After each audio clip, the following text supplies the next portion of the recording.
Well, voodoo woman's got me in a spell. She makes up her brew with a perfume smell. She puts her arms around me and throws me in a trance, and then she tops it all off with a rock and roll dance. Oh yes, voodoo woman making me real insane. Well, she's a top with her witching ways. She's got all the boys walking round in a daze. She walks down the hall like a spirit from above. She really knows about the love. Because that voodoo woman makes people insane.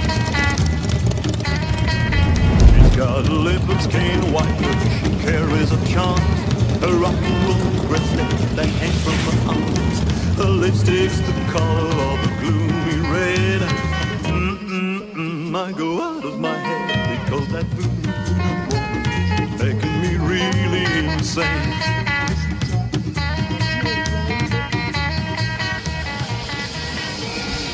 Mesdames, Messieurs, gagnant de ce duel de bikers.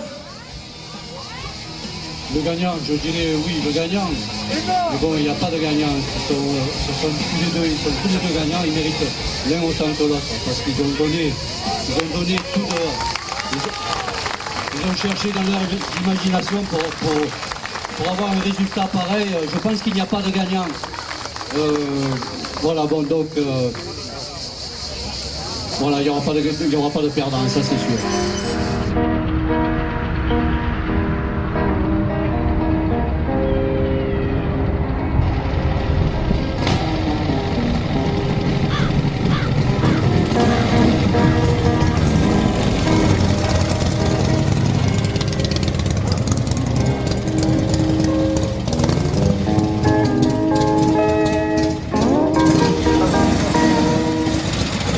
De Biker a démarré sur une idée d'un membre de chez nous en janvier. Bon, on a essayé de trouver des préparateurs moto.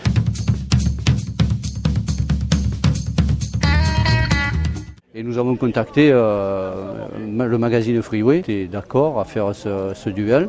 Donc on a tout mis en route et puis voilà, le résultat est là. Nous avons Joe Fusil de Riviera Chopper avec toute son équipe.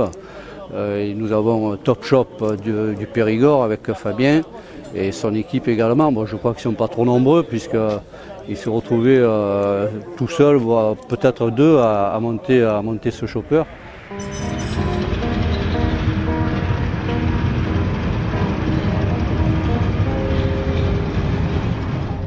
Bon, l'idée de départ, c'est Bernard, vice-président des Blue Beach, qui a eu cette idée.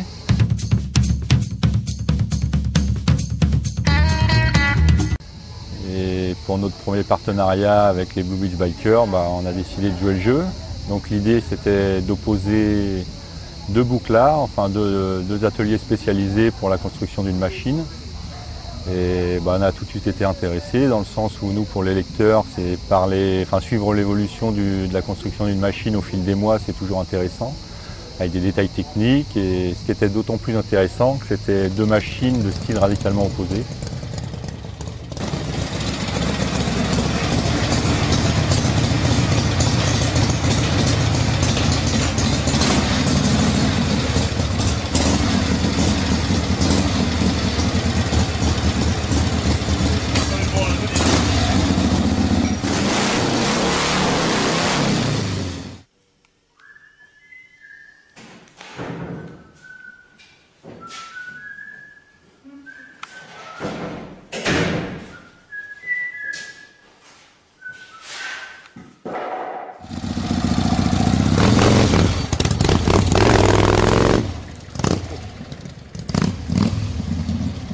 Bon, un moto est à Eric, un Varzomia.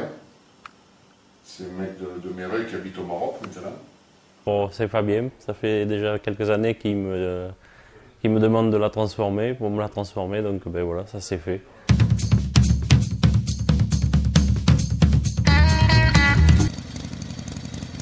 Ça va faire une quinzaine d'années qu'on se connaît, et ça doit faire une dizaine d'années moi que je le tanne pour couper la moto en deux, quoi. Donc voilà, c'est fait, quoi. Et bon, on n'a pas facile à travailler parce qu'il vient une fois tous les 2 mois nous voir, et bon, donc, Pas évident à faire joindre les idées, quoi. Mais bon, on travaille un peu avec Internet, par photo, par dessin, par... Comment ça? Bon, ben ce cheval, je l'ai acheté en 93. Et je l'ai gardé un an dans l'état où il était. Après, je l'ai fait repeindre. Et puis là, bon, ben, maintenant, il est passé en transformation.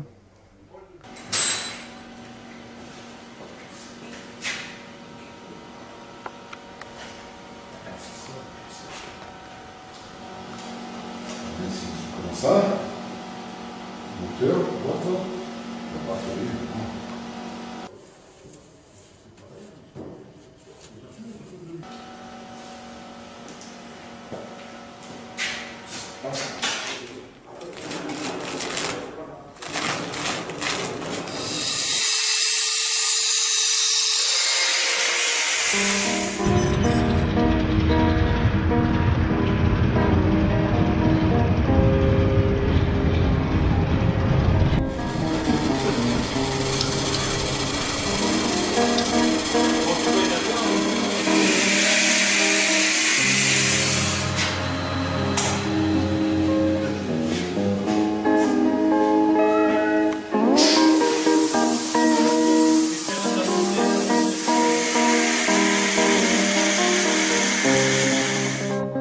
Et le moteur a été refait en 98 ou 99. C'est un 1600 SNS. C'est une Dyna de 2002, c'est une Dyna Sport à la base. Boîte Becker, sortie à droite.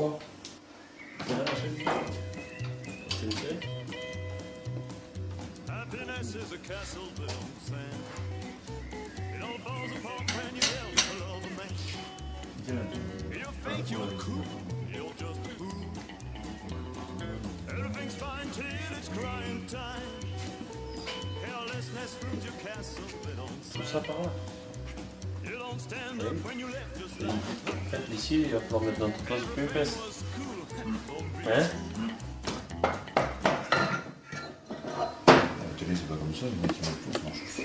Ah, mais à la télé, c'est des conneries. Hein. Il y a de fortes chances que ça doit en être, attention. C'est un 1450, boosté en 1580, il y a un big board dessus. Qui a très peu de kilomètres, il doit avoir 10 000 bornes, non? Ça, des bornes.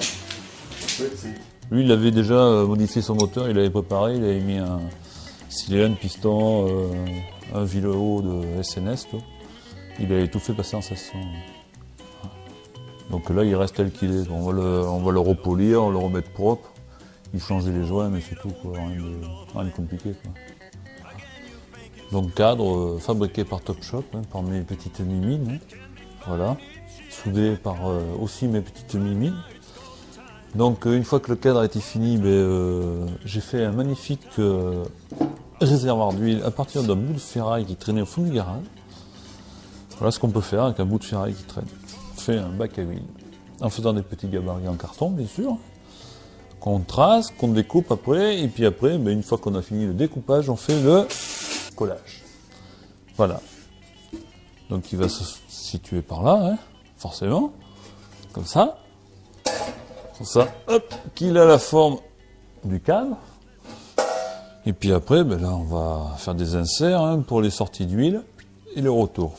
Nous, on a créé ça, la partie cadre, enfin. Check the smoking gun in my hand. Right now it's coffee time. Coffee time. Coffee time. It helps to ease my mind. Coffee time. Coffee time. Coffee time. And now I'm doing time.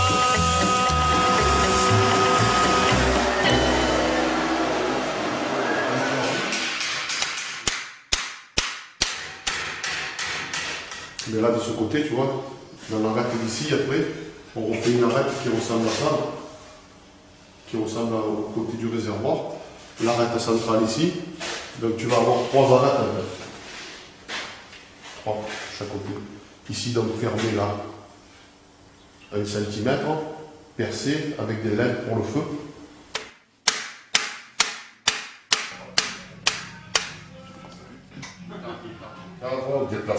amortisseurs de l'avant, supprimer les sabres d'ici.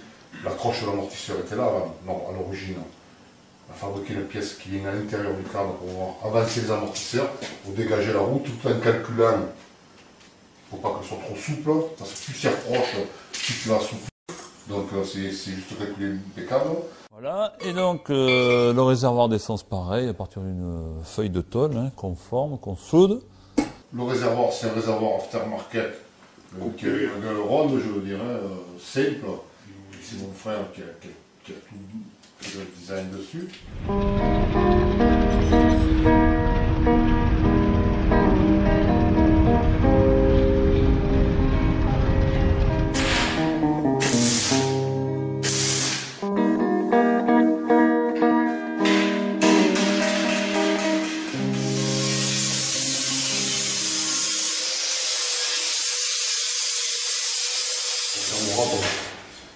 Avec une arête centrale aussi, sur la tôle du dessous, qui va être fermée, qui va être vissée là-dedans, pour pouvoir enlever, accéder au lait derrière, accéder à la partie électrique qu'on va mettre à l'intérieur. La fourche pareil, maison à partir de tubes, d'alu, fraisé, un peu de soudage pour le parti avant, et c'est monté sur des bagues en bronze, et c'est formidable, ça tient, c'est garanti, tout, jusqu'au portail à pas de chèque. Qu'est-ce qu'on a fait? La fourche, c'est une fourche qu'on a acheté, c'est quoi comme marque? C'est une Pro One. Pro One, on a changé les bâtons, on a mis plus court. On a raccourci, on a changé les bâtons. Parce qu'à l'origine, les bâtons sont un peu plus longs, on a mis les bâtons plus courts pour qu'ils soient plus écrasés avec la grande roue. Là, on est en train de fabriquer, on a fabriqué ces deux pièces en alu qui vont recevoir les étriers. Quand on aura tout mis en place, que les étriers, tout va bien, que le garde-boue là-dessus, cette partie métallique, on va fabriquer le garde-boue dans le style du garde-boue, pour habiller tout, après on démonte tout, peinture, usinage de l'huile pour les rendre un peu plus, pour les aseptiser un peu, pour donner une gueule un peu plus ronde, on va dire. Ce qui était aussi surtout très intéressant, c'est que sur ces machines, l'essentiel des pièces est fait à la main, quoi. Il n'y a quasiment pas de pièces manufacturées, à part les pièces essentielles comme les étriers de frein et quelques organes mécaniques. Sinon, la carrosserie est entièrement faite à la main.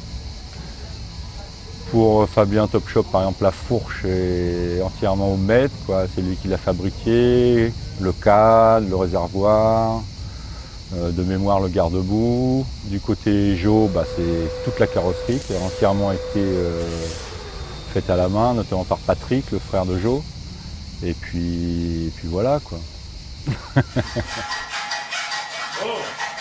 tu pouvais travailler en silence? Non. Ah bon. Sinon les échappements pareil, maison. Hein. Allez, t'es une pédale, on va voir, c'est des conneries, tout le monde s'en branle. Comme on a dit, on fait des petits bouts. Et dans les arrondis, on fait des tours. C'est que dans la scène, c'est pas l'acier. Ah, c'est pas En l'acier. plus, quand il est recuit comme ça, là, il doit être chaud, non? Touche. Tu veux te faire un tatouage? Faut le début. Oui, regarde, déjà ce matin.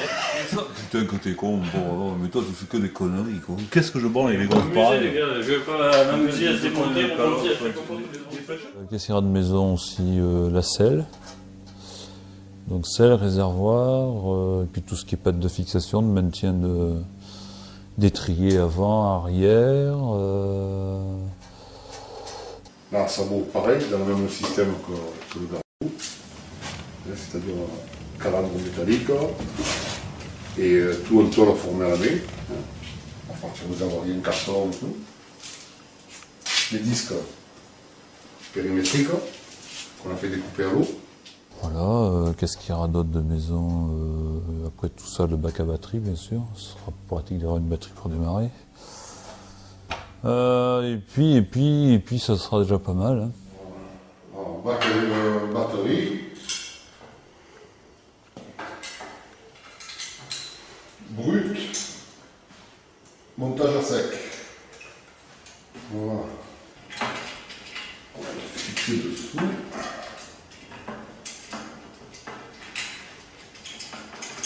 Voilà, c'est un comprend. Allez, ça, faut pas le comprendre.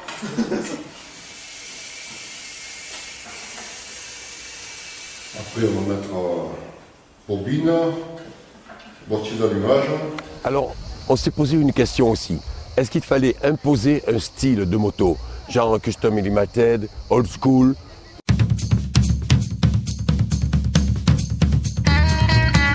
New old school. En fait, on a préféré les laisser libres de choisir leur style en fonction de leurs avis, de leurs idées. C'est comme un artiste, on les laisse libres de choisir les couleurs, on les laisse libres de choisir le mode de fonctionnement de sa toile. Eh bien, eux, c'est pareil. Eux, on les a laissés libres de façon à ce que le public puisse choisir entre deux styles totalement différents. Cette année, c'était deux styles totalement différents. L'année prochaine, ça sera peut-être dans la même catégorie qu'on aura deux customiseurs qui essaieront de faire des machines qui se ressembleront peut-être. Là, ben, cette année, on a eu deux styles différents et je trouve que c'est un des succès de ce concours. Je sais pas. Pour sauter là. Mais attends, ça c'est du tigre, hein. Je sais pas, des merdes, tu vois, allez, travaille un peu. Oh. Regarde, il est 4 heures et t'arrives à m'emmener encore. Bah faut que je ferme. Putain, il aura fait une dure journée le type. On va laisser de tout ça.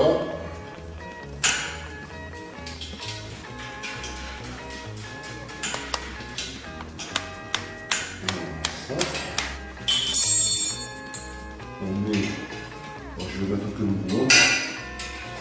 Ça va quand même bien. On peut encore le démonter.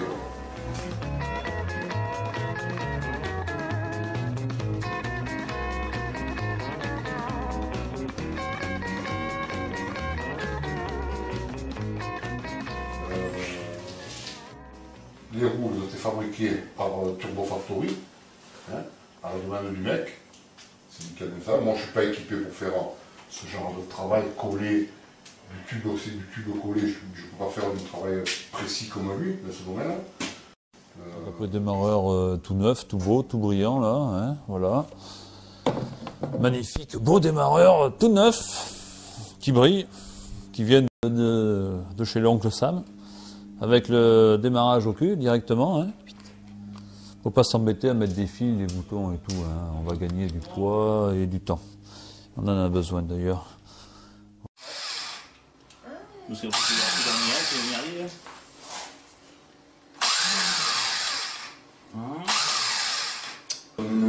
truc, là, on avait fait là, avec un demi-centimètre, ou un centimètre plus large, pour bien loger les LED et tout, il est arrivé, c'était fait. Il a fallu hop, couper, faire, il a voulu plus pointu, tu vois. Il y a un bruit là. Démarreur. Il restait un peu en clenché. Le réservoir, il était plus rond devant. Voilà, les amortisseurs, ils étaient là et là. Il les a fait avancer un peu, après on a avancé un peu là, et on est là. Voilà, en 3 fois on l'a positionné là.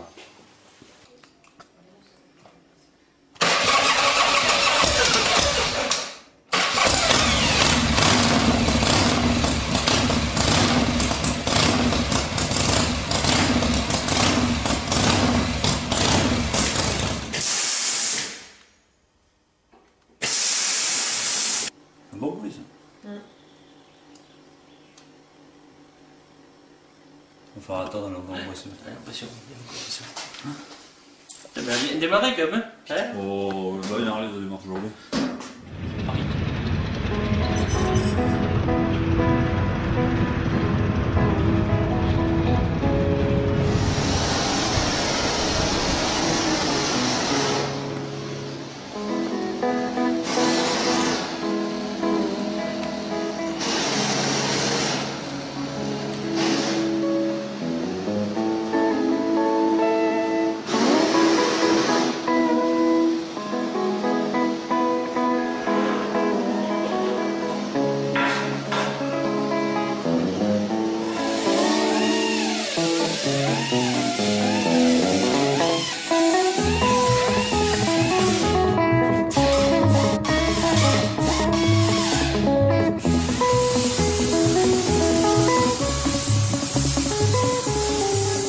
Voilà, donc une primaire 3 pouces, hein, avec la grosse courroie, hein, comme on aime bien. Hein.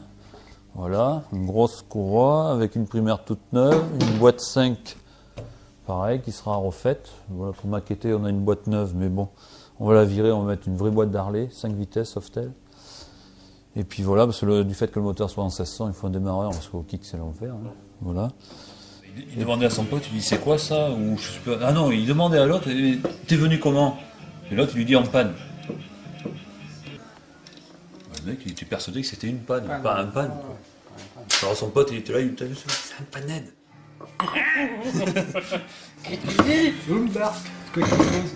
Allez, ça je vais la ranger.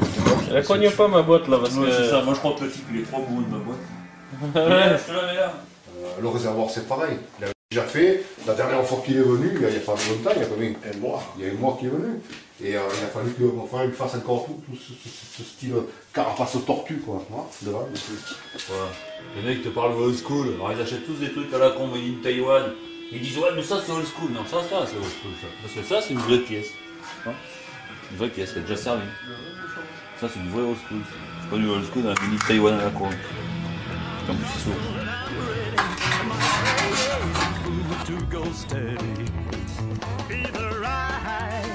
La fourche, quand on l'a posée par terre, il a trouvé un peu longue.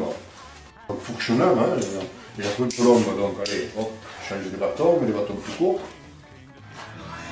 Ça va te fendre ça. Il va pas mal, hein. Ouais.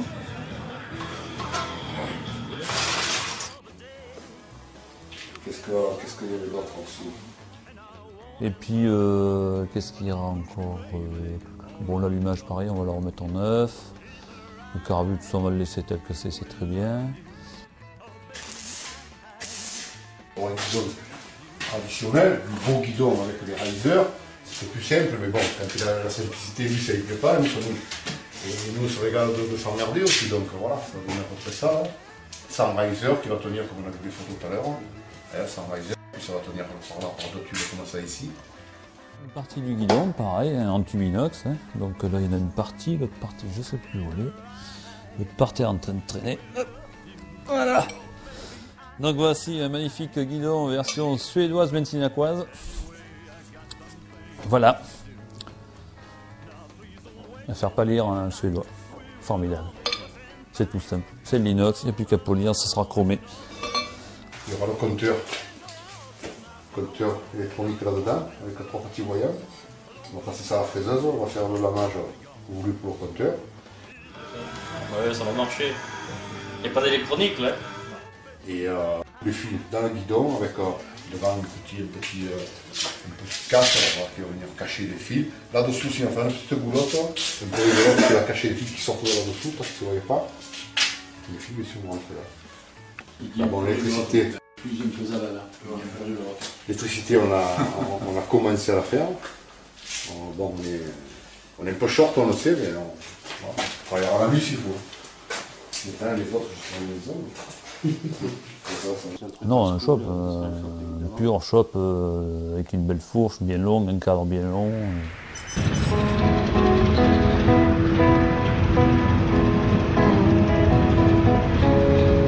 On a un chopper plutôt dans l'esprit suédois, longue fourche, et d'un autre côté on a plus un full custom radical de style plus racer. Je l'enlève, un truc comme ça, je vois, Ouais, mais bon, après l'eau va passer, il va se remplir. Non. Bah, l'eau, quelle eau? L'eau. Tu vas pas rouler. Ben non, les mecs qui roulent à chopper, ils roulent pas sous la pluie. Il va pas de branler, toi, avec sa caméra. Ils roulent pas sous la pluie, ils roulent sous l'eau. Te foutre un coup de parfum sous le bras. Je connais pas ce parfum là, WD-40. WD-40, en plus tu grippes pas. De chez Chanel. C'est mieux? C'est mieux. Dessus. Une des conditions sine qua non de la réussite de ce duel de bikers, c'était qu'il fallait absolument que ces deux motos roulent. Souvent, il y a des bike shows qui sont magnifiques, qui sont difficilement utilisables sur les routes normales. Là, il fallait que les deux customiseurs arrivent à faire des motos roulantes. C'est-à-dire qu'on leur a donné rendez-vous dans un point bien précis en France, et les deux motos sont venues de concert jusqu'à Châteauneuf-les-Martigues par leurs propres moyens, conduites par leurs créateurs. Voilà, et tout du fait maison. Quoi. Voilà. Sauf les freins qu'on achète ou les trucs comme ça, mais sinon tout le reste c'est du maison. Quoi. On le met où? On le met là. Parce que sinon on peut le mettre par là. Par là. On le voit, il putain une belle pièce comme ça. Au prix où ça coûte, il faut la montrer. C'est clair.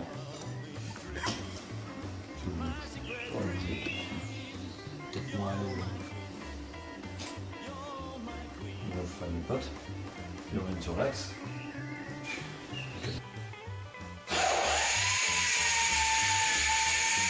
Contrairement au bike show, puisque les bike shows, dans le bike show, les motos sont élues par des professionnels, nous voulions que le public, c'est-à-dire que les gens qui comprennent rien au milieu biker, qui n'ont jamais vu une Harley Davidson de leur vie, viennent, admirent 2 œuvres d'art, parce qu'à ce niveau-là, on ne peut plus parler de moto, c'est véritablement 2 œuvres d'art, et choisissent tout simplement leur moto en fonction de la couleur, en fonction de l'épaisseur de la jante, en fonction du design, de la coupe.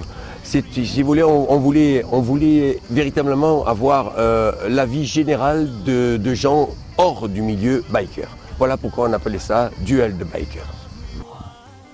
Voilà. Une moto, c'est personnel. S'il y en a 2 pareils, c'est plus marrant. Donc chaque moto est unique. C'est le mieux.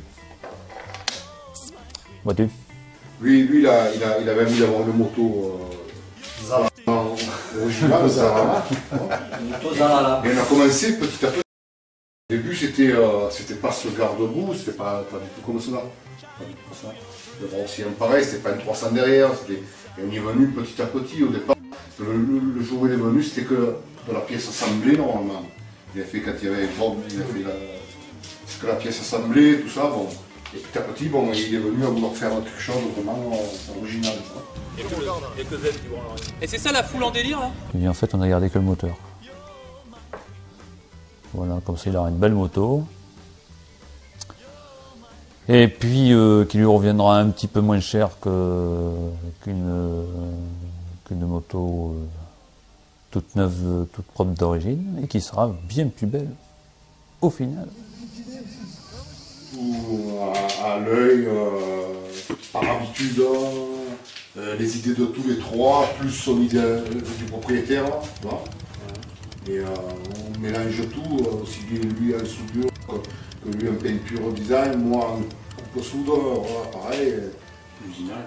Usinage. Et on mélange tout, lui il vient avec des idées, nous on a les nôtres, et petit à petit on construit ça, tu vois. Si, je fais quelques bouts de croquis, tu vois. Tu fais des bouts de croquis en te disant, bah, tiens, je vais essayer comme ça, et puis au final, au bout de 15 croquis, tu te dis, putain, là quand même, tu vois, il fallait faire un truc qui pète, que les gens se souviennent de ce truc, quoi. Tu vois, donc, tu es obligé de faire quelque chose d'assez simple, mais que tu te souviens, toi. Pas du flashy, pas du gros machin, du lourd, machin, non, il faut un truc qui tape à l'œil et discret à la fois, quoi. Voilà, comme les nanas, discret, mais qui tape à l'œil. Oh non, pas Comme moi avec mon casque sur la tête. Tu mélanges tout. Ouais, et puis qu'il y ait une gueule qui passe pour lui, qui passe pour nous. On essaye de pas... Après ça plaît ou ça plaît pas, c'est particulier comme tout, c'est sûr. Non, c'est un Suédois, Messinia-quoi là. C'est mieux encore. Mais le travail est bien, quoi, voilà, comme sûrement les concurrents, ils sont des mecs qui bossent, on voit sur le livre qui travaillent aussi. Et ce sera vraiment de l'original, c'est pas un truc classique. Hein. Le truc que tu vois, c'est pas une Harley classique que tu vois avec des pièces assemblées, bon, c'est ça qui nous plaît. Il y a beaucoup de création. Voilà. Il n'y a pas un cahier que tu ouvres en disant, ben voilà, c'est comme ça qu'on construit une moto. Non, non, là c'est... il n'y a pas de méthode. Le matin tu te lèves, tu as une idée, tu essayes de voir si tu peux placer ton idée. Donc si tu la places, c'est très bien. Si tu la places pas, c'est pas grave. Tu passeras ailleurs, plus loin, plus tard. Voilà, donc c'est... Tu fais un châssis parce que... pourquoi il est comme ça? Mais parce qu'au final, quand tu le fais, tu commences à faire le bas de ton châssis, tu te dis putain là, ça serait bien de faire comme ça, et puis tu le fais, et puis voilà, tu vas au feeling, hein, et en fait c'est bien quoi. Voilà, c'est tout. Pour ça, ça a plus de gueule, ça a plus de cachet.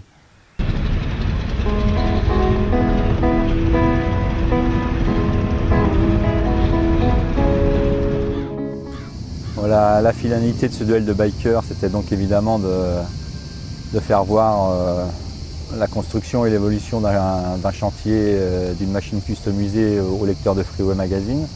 C'était surtout l'occasion de la présenter à la Blue Beach, finie et roulante, quoi. Donc c'est ce qui a été fait vendredi, les 2 motos ont été présentées au public. Et donc le vainqueur sera élu par le public. Donc chaque participant à la Blue Beach reçoit un petit coupon qu'il place dans une urne. Donc ça sera vraiment un vote du public, quoi, sans influence des autres préparateurs ou même voire de nous, quoi. Au début, il fallait voir les motos, c'était des tas de rouille. Il faut voir dans quel état étaient les deux motos, il faut voir le travail qu'ont fait ces deux gars, enfin cette équipe, ces deux équipes pour arriver à deux pareilles machines.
Que la moto le soit, elle plaise ou ne plaise pas, moi d'abord j'aime toutes les motos. Le mec qui arrive avec une 125, il adore sa moto, eh ben, je suis content pour lui. Tu vois ce que je veux dire? Ben, tant mieux pour lui, elle lui plaît sa moto. Way out on the mountain, where the bear and the catamount train, there a strange ghostly light can be seen every night, which no scientist or hunter can explain. In the days of the old covered wagon, when they camped on the flats for the night, with the stars growing dim on the old Hago trim, they'd watch for the brown mountain light. High on the mountain. Nos deux préparateurs, Top Shop et Riviera Chopper, merci pour eux. Du côté de la Belette, du Vestal aussi, merci.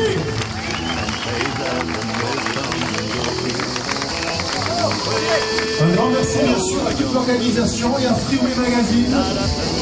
Donc depuis février, vous suivez les diverses étapes de préparation de ces deux machines.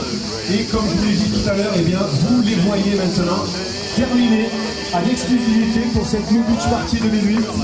Il faudra voter pour l'une ou pour l'autre. Malheureusement, il y aura encore une fois un vote. Mais je pense que les deux réalisateurs et les deux propriétaires sont ex aequo au niveau de la finition, de la qualité de ces deux machines quand on sait qui les a préparées, Top Shop et Riviera Chopper.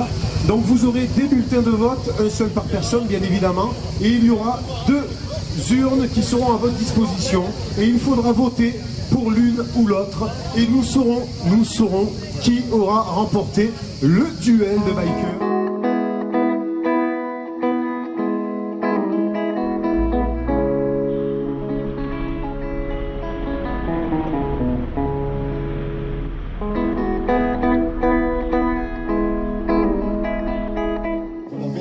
Donc sur la scène, Fabien, représentant de Top Shop, Joe et Patrick Fusil, représentant de Riviera Chopper.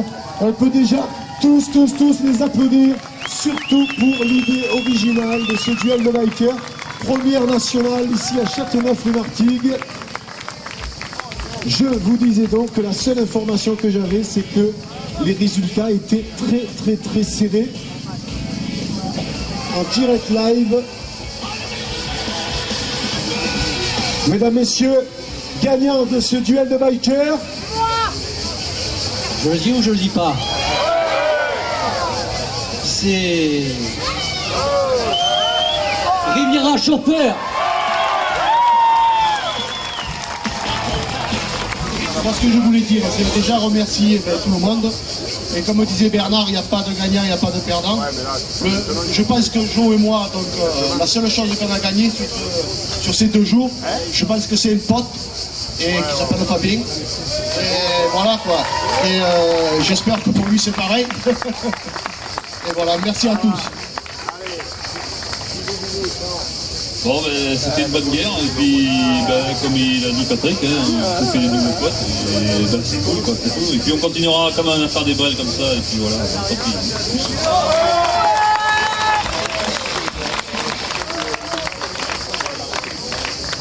Bon, moi je dis plus rien parce qu'ils ont tout dit. Tu fais sourire, la région elle est... Ah, je fais sourire. Ouais. Alors sinon tu lui mets des trucs.